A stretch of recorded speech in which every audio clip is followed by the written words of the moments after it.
Welcome back to Good Day State Line. Jonathan James here with us today. We're going to talk about two important laws. Good morning. Hey, good morning. Thanks for coming in. So we have two different things you want to talk about today. We're going to start with Scott's Law, correct? Correct. All right, so tell us a little bit about this law. Okay, Scott's Law, it was passed in 2002. It's named after firefighter Scott Gillen. He had passed away whenever he was working in an accident scene in Chicago, and then they formed Scott's Law, which essentially requires motorists who are passing emergency vehicles to move over into the other lane and proceed with caution whenever, there's an emergency vehicle on the side. Sure, which is something you feel like everyone should know, but clearly when you're driving, you realize that everyone does not follow that rule. Right. But they should. So you have a couple questions. I think you're going to try to quiz me on this, right? Yeah, correct. Okay, they shall come up. Okay. Ooh, okay. Scott's Law, also known as, is it like a number? I think we got three multiple choices Oh, that are okay. going to come up. A is going to be the move over law, or respect the badge law, or C, slow down law. What do you think? The move over law? You got it, move over law. Okay. And essentially it's called the move over law because the statute requires you to move over in the other lane if it's safe to do so. Okay. If it's not safe to do so, if there's a vehicle in the other lane and you can't successfully move over, it requires you to slow down, proceed with caution past the emergency vehicle. The other thing that's important about Scott's Law is it doesn't only apply to police officers, it also applies to emergency vehicles such as fire trucks or ambulances, and even tow trucks who are on the side of the road towing a car, or even if there's a vehicle that's disabled with its hazard lights on, the move over law applies in that situation as well. Okay, that makes so much sense. And I liked how you explained the if you don't feel safe, because there's every once in a while, right, you're like on a 3-lane or 4-lane road and you can't really just pull over to the right. But if you slow down and just be aware and just go slowly, that's really what you're supposed to do, right? Right. Okay, cool. Good. I think we have another question, I think. Let's see. Yes. Okay, go ahead and read it for me. A violation of Scott's Law is considered A, federal offense, B, a business offense, or C, a pedestrian offense.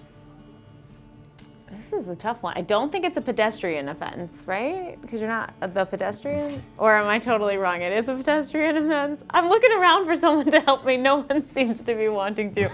But all right, so I guess I'll just go with it. I'll go with C, pedestrian offense. No, it's actually a business offense. I've never heard of a business offense before. What does that mean? It's kind of interesting because most of the traffic laws in Illinois, they're considered petty offenses, which means they're punishable by fine only, and that fine cannot exceed $1,000.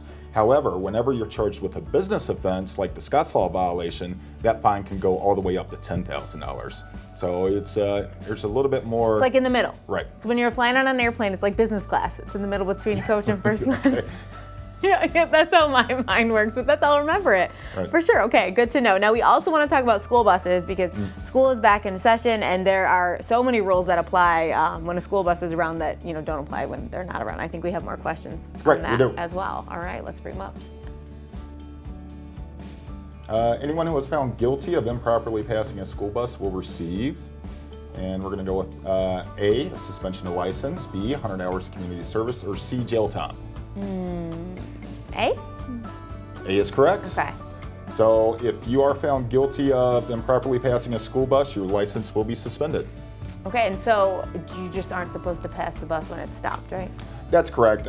So whenever the bus is stopped and they have the stop sign that comes out and it starts flashing and they're flashing the lights overhead, you have to stop, and it's important to know that you got to stop in either direction.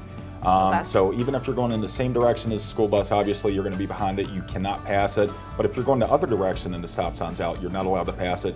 If you do, that's a violation of law. It leads to a suspension of your license. When school buses, I hope this isn't the next question, but when school buses stop at train tracks, do they put their stop sign out or not? They do not. So you don't have to stop. No, and that's an important distinction because the statute actually says it has to be while children are loading or unloading. Oh, okay. Okay, good to know, because that's a question I sometimes get while I'm driving. I get confused. All right, we have one more question, I think.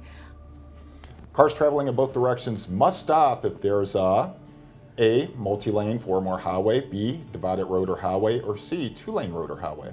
Is this a trick question? Or is there only one answer? There's only one answer. Is it the third one? It is the third one. Okay, cool. Okay.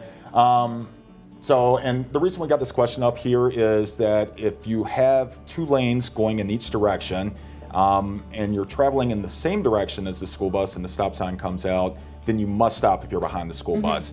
But if you're traveling in the opposite direction of the school bus and there's 2 or more lanes in each direction, then you're not required to stop. Okay, if there's a median or something. Or Yeah, like if there's a you median or a divider in the middle, or 4 lanes or more Sure. with 2 going in each direction, then you're not required to stop if you're in the opposite direction of the school bus. See, this is like a really nice refresher, and I'm super glad that you came to talk about it today, because we are all driving around and school buses really have been missing from the streets for longer this year Right. than ever before. So if anyone wants to get in contact with you, how can we do so?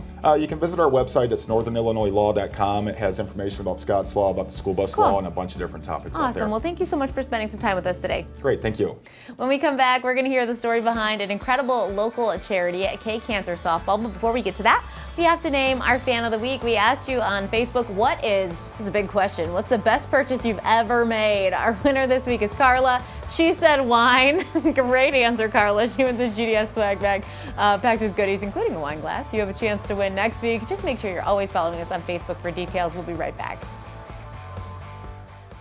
The preceding segment was sponsored by the Law Office of Jonathon James, LLC.